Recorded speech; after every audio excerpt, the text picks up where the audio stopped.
There are 33 reserved words in the Python programming language. In this video, we will discuss the keyword LAMBDA. Greetings, Python explorers. Today we're delving into one of Python's most intriguing features, the LAMBDA function. Often seen as mysterious by beginners, LAMBDA is actually a straightforward and powerful tool for creating anonymous functions. Let's unravel the simplicity and utility of LAMBDA together. The LAMBDA keyword in Python allows you to create small, anonymous functions at runtime. These functions are called anonymous because they are not declared in the standard manner with the def keyword. A LAMBDA function can take any number of arguments, but can have only one expression.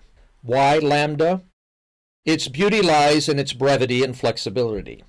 LAMBDA is perfect for when you need a simple function for a short duration, like sorting or filtering data, without the overhead of formally defining a function using def. The LAMBDA keyword shines in situations that require simple functions for single-use operations, especially when working with higher-order functions that take other functions as arguments, such as map, filter, and sorted. Let's illustrate the use of LAMBDA with a practical example.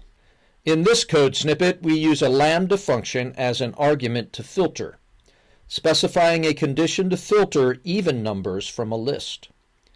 This concise expression saves us from writing a separate, full-fledged function, streamlining our code. And that's LAMBDA in a nutshell.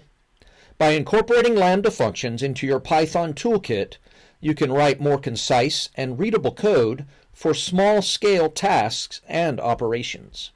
Dive deeper into Python with us. For more coding tips and insights, make sure to subscribe.